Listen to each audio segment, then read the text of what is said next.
하나님 말씀은 창세기 21장 22절로 34절 말씀입니다. 아브라함이 블레셋의 왕과 상호 우호 조약을 체결하다라는 제목으로 오늘 말씀을 나누고자 합니다. 아브라함과 사라가 하나님에 대하여 웃을 수 있게 되었다는 것은 그 부부와 함께 하시는 하나님에 대한 이야기가 생겼다는 것이고, 많은 사람에게 그 하나님을 증거할 메시지가 그들에게 생겼다는 것이며, 진정으로 그 여호와 하나님의 이름을 부르며 예배할 수 있게 되었다는 것을 말합니다. 이것은 아브라함과 사라가 아들 이삭을 얻게 되었다는 것이 단지 없던 아들만 생긴 것이 아니라 삶에서 그동안 채울 수 없었던 하나님으로 인하여 누리는 기쁨이 회복되었다는 것을 의미하는 것이었습니다. 아비멜렉이 아브라함에게 이런 말을 합니다. 내가 무슨 일을 하든지 하나님이 너와 함께 계시도다. 창세기 21장 22절로 23절에는 그때 아비멜렉과 그 군대 장관 비골이 아브라함에게 말하여 이르되 내가 무슨 일을 하든지 하나님이 너와 함께 계시도다. 그런즉 너는 나와 내 아들과 내 손자에게 거짓되이 행하지 아니하기를 이제 여기서 하나님을 가리켜 내게 맹세하라. 내가 내게 후대한 대로 너도 나와 내가 머무는 이 땅에 행할 것이니라. 아브라함이 가나안 땅에 산 지 약 30년이 넘은 시점에 블레셋의 왕 아비멜렉이 그 군대 장관 비골과 함께 아브라함에게 직접 찾아와 방문을 하였습니다. 그 이전까지는 전혀 없던 일이 일어난 것이었습니다. 이제껏 아브라함이 찾아가면 같이 블레셋 왕이 그것도 군대 장관과 함께 왔다는 것은 아주 특별한 사건이었던 것입니다. 그리고 블레셋의 왕과 그 군대 장관이 함께 왔다는 것은 블레셋에서 가장 권세가 높은 두 명이 찾아온 것으로, 그 둘이 온다는 것은 그들을 따르는 수많은 군사들도 함께 거느리고 왔다는 것을 알 수 있습니다. 이러한 특별한 일이 아브라함이 하나님의 약속대로 아들 이삭을 얻게 된 후 일어나고 있음을 성경은 증거하고 있는 것입니다. 또한 이 일은 아브라함과 사라가 자신들이 섬기는 여호와 하나님에 대한 온전한 이해와 참된 예배가 회복된 후에 일어난 일이기도 하였습니다. 그리고 저들이 아브라함을 방문한 목적은 그저 친교의 목적으로 온 것이 아니었고 정식적으로 상호 우호 조약을 체결하기 위해서 온 것이었습니다. 화친 조약을 맺자는 것입니다. 너는 나와 내 아들과 내 손자에게 거짓되이 행하지 아니하기를 이제 여기서 하나님을 가리켜 내게 맹세하라. 내가 내게 후대한 대로 너도 나와 내가 머무는 이 땅에 행할 것이니라. 사실 아브라함의 실제적 위치는 블레셋의 땅에 머물고 있는 이방인이었을 뿐이었는데, 그러한 아브라함에게 찾아와 마치 나라와 나라, 왕과 왕이 만나듯 그렇게 아브라함의 지위를 인정해 주면서 아브라함과 조약을 맺자고 하고 있는 것입니다. 아비멜렉은 처음부터 아브라함에게 이렇게 대우해 주었던 것은 아니었습니다. 아브라함은 그저 목초지를 찾아다니는 유목민이었고 그 재산 정도가 다른 사람보다는 조금 많아 보였지만 그렇게 블레셋 왕이 신경을 쓰며 두려워해야 할 정도의 사람은 아니었습니다. 아브라함의 재산 규모가 아무리 크다 한들 블레셋이라는 큰 나라를 상대할 수 없었기 때문입니다. 그런데 아비멜렉이 아브라함을 두려워하기 시작한 것은 아브라함의 재산의 규모나 종의 숫자 때문이 아니었습니다. 아브라함이 섬기고 있는 하나님의 존재를 실제적으로 인식하게 되었던 사건 때문이었습니다. 아비멜렉은 이전에 아브라함의 아내 사라의 일로 인하여 아브라함의 하나님이 자기에게 직접 나타나셔서 말씀하셨던 사실을 기억하고 있었습니다. 그것은 아비멜렉에게 아주 충격적 경험이었고 두려움의 사건이었습니다.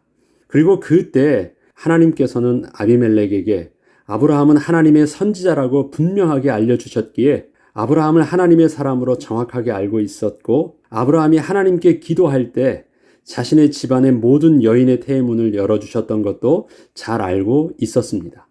이렇듯 아비멜렉이 아브라함으로 인하여 그가 섬기는 하나님을 만났던 그 경험은 아브라함을 단지 이방의 나그네로만 보는 것이 아니라 그가 섬기는 하나님에 대하여 관심을 갖지 않을 수 없게 하였던 것입니다.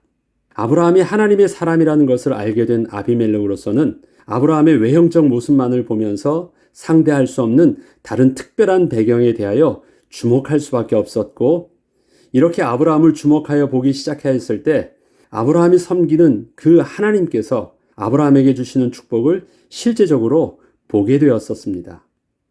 이것은 블레셋 왕 아비멜렉이 아브라함의 하나님을 실제적으로 두려워할 수밖에 없게 하였습니다. 그때 아비멜렉과 그 군대 장관 비골이 아브라함에게 말하여 이르되 내가 무슨 일을 하든지 하나님이 너와 함께 계시도다. 지금 아비멜렉이 집중하여 보고자 하는 것은 아브라함이 무슨 일을 하느냐가 아닙니다. 무슨 일을 하든지 그 뒤에서 함께 계신 하나님이 계속 보인다는 거예요. 이게 아비멜렉을 신경 쓰게 하는 것입니다. 그가 아무리 부자가 된다고 해도 아비멜렉만큼 아브라함이 더 부자가 될 수 있겠습니까? 그런 게 아니에요. 근데 정말 신경 쓰는 건 무슨 일을 하든지 하나님이 아브라함 배후에 계신 하나님이 자꾸 보이는 거예요. 이건 아브라함과 상관없는 일들이 보이는 것입니다. 아브라함이 이렇게 말합니다. 오케이, 내가 맹세해 줄게. 아브라함이 이르되 내가 맹세하리라 하고 아비멜렉의 종들이 아브라함의 우물을 빼앗은 일에 관하여 아브라함이 아비멜렉을 책망하매 아비멜렉이 이르되 누가 그리하였는지 내가 알지 못하노라. 너도 내게 알리지 아니하였고 나도 듣지 못하였더니 오늘에야 들었노라. 블레셋 왕과 아브라함이 서로 대화하는 내용을 보면 갑과 을의 관계가 서로 바뀌어 있음을 볼 수 있습니다.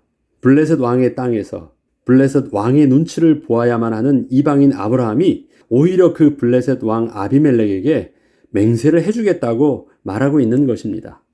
그리고 또한 그동안 꾹 참고 말하지 않고 있던 일들을 블레셋 왕에게 아브라함이 꺼내어 말하면서 왕을 책망하기까지 하고 있습니다. 이러한 책망에 또한 아비멜렉은 변명하기 급급한 모습입니다.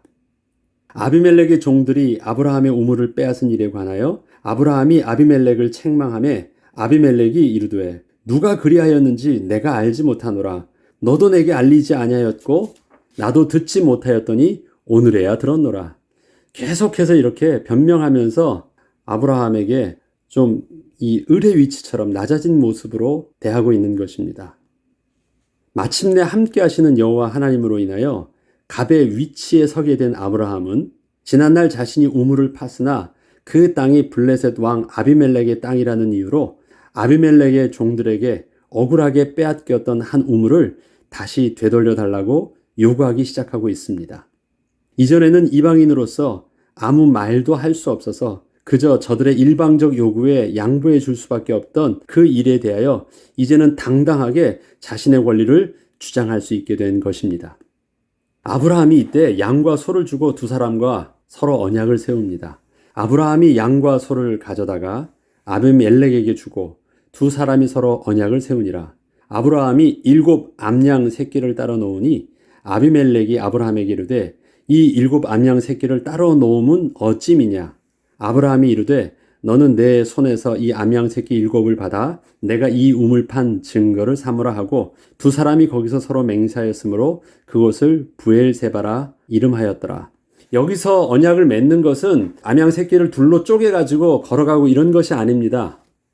이것은 언약 체결식을 하고 있는 것이 아니라 언약을 체결하면서 주는 증거물처럼 보이지만 아브라함 입장에서는 그것을 그 우물에 대한 보상으로 정당한 값으로 치르면서 그 우물을 자기 소유로 하는 것입니다. 당신의 호의가 필요한 것이 아니라 정식으로 내 것이라는 합법적인 증거를 삼으려고 하는 것입니다. 그래서 값을 주는 거예요. 근데 아비멜렉은 이게 어떤 의미인지 잘 모릅니다. 더 보죠. 아브라함은 아비멜렉과 서로 맹세하며 언약을 맺을 때 한 가지 중요한 것을 놓치지 않고 자신의 소유로서 명확하게 법적 근거를 남겨두는 작업을 하였습니다. 아비멜렉은 아브라함이 하는 그 행위가 얼마나 중요한지 잘 인식하지 못했으나 아브라함은 자신이 팠던 한 우물에 대하여 정식으로 자신의 소유가 되도록 암양 새끼 7을 그 값으로 주고 사게 되므로 자기의 소유 땅을 드디어 가나안 땅에서 처음으로 얻게 된 것입니다. 사실 땅을 얻은 것이 아니라 우물을 얻었지만 그 우물을 중심으로 해서 그 지역에 살 수 있으니까 우물이 없으면 땅도 필요가 없는데 우물이 있기 때문에 그 지역에 살 수 있게 된 것입니다. 아비멜렉은 지금 상호 화친 조약을 맺는데 급급하기 때문에 그냥 달라고 해도 줄 판인데 이 틈을 타서 아브라함은 정확하게 값을 주면서 그것을 사는 것입니다. 다시 한번 읽어보죠. 아브라함이 7 암양 새끼를 따로 놓으니 아비멜렉이 아브라함에게 이르되 이 7 암양 새끼를 따로 놓으면 어찌 미냐. 잘 몰라요 지금. 아브라함이 이르되 너는 내 손에서 이 암양 새끼 7을 받아 내가 이 우물 판 증거를 삼으라. 손에다 쥐어주면서 이제 분명히 나는 산 거야. 이건 내 거야. 완전히 매매 관계가 확실하게 이루어진 것입니다. 그리고 아브라함은 우물에 대하여 지칭할 때 그 우물을 말함으로 어느 특정한 우물 하나를 지칭하지 않고 자신이 판 어떤 한 우물을 지칭을 하면서 앞으로도 우리가 파는 어떠한 우물에 대하여서도 아비멜렉의 종들이 또다시 빼앗는 일이 없도록 하였습니다. 이제는 아브라함이 그 땅에서 우물을 파게 되면 그 우물을 중심으로 정착할 수 있는 기반이 생긴 것입니다. 아브라함이 아주 지혜롭게 말을 하고 있어요. 내가 판 그 우물 내 거라고 말하지 않습니다. 그냥 한 우물을 말하고 있어요. 어디에 무슨 우물을 말하는 것이 아닙니다. 내가 팠다라는 것을 말하는 것이에요. 그래, 그건 네가 판 것을 저들이 빼앗아간 것이었으니까 앞으로도 그런 우물을 또 내가 파서 그런 우물을 내가 얻게 되면 그것에 대해서도 주장하지 못하게 하는 것입니다. 아브라함이 아주 지혜롭게 했습니다. 그래서 그 셈들을 부엘세바란 뜻에 2가지 이중적 의미가 있는데 하나는 7개의 셈이라는 뜻이고 하나는 맹세의 셈이라는 뜻입니다. 아브라함이 그곳에서 그 우물 하나만 판 게 아니에요. 우물을 지역마다 팝니다. 그리고 그 우물들에 대해서도 우물을 팠다라는 그 권리를 통해서 자기 것으로 주장하게 됩니다. 그래서 이 우물이 그 우물이 아니라 그냥 어우물입니다. 단수 보통명사입니다. 특별한 고유명사가 아니라 보통명사로 그렇게 쓰면서 지칭하고 있습니다. 부엘세바, 거기서 아브라함이 영원하신 여호와의 이름을 부르다. 그들이 부엘세바에서 언약을 세우며 아비멜렉과 그 군대 장관 비골은 떠나 블레셋 사람의 땅으로 돌아갔고 아브라함은 부엘세바에 에셀 나무를 심고 거기서 영원하신 여호와의 이름을 불렀으며 그가 블레셋 사람의 땅에서 여러 날을 지냈더라. 오랫동안 거기서 머물렀다라는 것입니다. 아브라함이 지금 부엘세바로 내려갔다라는 것은 불신앙으로 이집 땅으로 내려갔다는 의미가 아닙니다. 내려가지 않고 가나안 땅의 최남단 도시에서 있게 됐는데 하나님이 거기서도 정착할 수 있는 은혜를 주셨다라는 거예요. 부엘세바는 이스라엘 땅에서 사람이 살 수 있는 최남단의 도시입니다. 그리고 부엘세바라는 뜻은 맹세의 셈이라는 뜻과 7개의 샘물이라는 어원적 의미를 가지고 있습니다. 7개의 샘물이라는 뜻은 부엘세바의 물이 풍성하다는 것을 알 수 있게 합니다. 그리고 부엘세바 밑으로는 네게브라는 지역이 있으나 그 지역은 사람이 살 수 없는 사막 지역이기에 실제적으로 이스라엘 사람들이 살 수 있는 땅으로서의 부엘세바가 최남단이라고 할 수 있습니다. 이스라엘의 최북단을 단이라고 합니다. 그래서 단에서부터 부엘세바까지라는 말은 바로 이스라엘의 최북단에서부터 최남단까지라는 뜻입니다. 그러나 이스라엘의 땅 중에서는 그 밑에 네게브라는 사막 지역도 있습니다. 그러나 여기서 부엘세바는 사람이 살 수 있는 최남단 지역입니다. 거기에 포스트를 받게 된 것입니다. 아브라함은 처음에 정착한 마므레의 상수리 숲이 있던 땅과 이곳 가나안 땅의 최남단 부엘세바로 오가면서 목축을 하며 살게 되었습니다. 목축이라는 건 이동이 원래 일상이에요. 그러니까 하나님께서 처음에 정하여 주셨던 그 땅, 그리고 지금 이 부엘세바도 자기와는 상관없이 갑작스럽게 이루어졌던 하나님이 그렇게 하여 주셔서 정착할 수 있도록 증거를 주셨던 땅이에요. 그래서 거기서 그는 에셀 나무를 심고 여호와 하나님의 이름을 동일하게 이름을 부르며 감사의 제사를 드릴 수 있던 것입니다. 바로 본문은 그곳이 하나님이 주셨다는 땅이라는 증거로 아브라함이 그 부엘세바에서 오래 살았다라고 합니다. 이제 계절의 변화가 있을 때까지 거기가 정착한 땅은 아닙니다. 본래 정착한 땅은 헤브론 땅. 헤브론 땅이라는 이름이 바로 그 헤브론이 마므레 상수리 숲이 있는 그 땅을 헤브론이라고 합니다. 우리가 알고 있는 그 헤브론 땅. 그러나 이동하면서 부엘세바도 이스라엘 역사에 굉장히 중요한 지역인 것입니다. 아브라함은 그 부엘세바에 에셀 나무를 심고 거기서 영원하신 여호와 이름을 불렀으며 그가 블레셋 사람의 땅에서 여러 날을 지냈더라. 블레셋 왕 아비멜렉이 찾아와 서로 맹세의 언약을 맺자는 것은 아브라함 입장에서는 사실 상상치도 못한 일이었습니다. 그러나 하나님께서는 이미 아브라함과 그의 자손이 그 땅에서 살 수 있도록 준비해 놓으셨던 일이기도 하였습니다. 그 일이 지금에서야 어떻게 이 땅에서 아무 백도 없고 또 힘도 없는 내가 이 땅의 주인이 될 수 있을까? 근데 하나님은 계획이 있으셨어요. 그 계획에 또 첫 장을 이렇게 탁 열어주시면서 하나님이 이렇게 보여주신 것입니다. 그렇구나. 내가 뭘 할 수 있는 건 아니었지만 저들이 와서 언약을 맺자고 하니까 되는 거구나. 하나님이 갑과 을의 관계를 바꿔주시니까 되는 것이구나. 저들이 나를 본 것이 아니라 나와 함께 하시는 하나님을 보시니까 그렇게 되는구나. 나는 약한데 나와 함께 하시는 하나님은 정말 위대하신 분이 맞구나. 이런 것들을 그냥 속으로 느껴지게 되는 것입니다. 아브라함은 그 땅 브엘세바도 하나님께서 축복으로 주신 땅임을 알게 되었고 그곳에서도 단을 쌓고 영원하신 여호와 하나님의 이름을 부르며 제사를 드릴 수 있었습니다.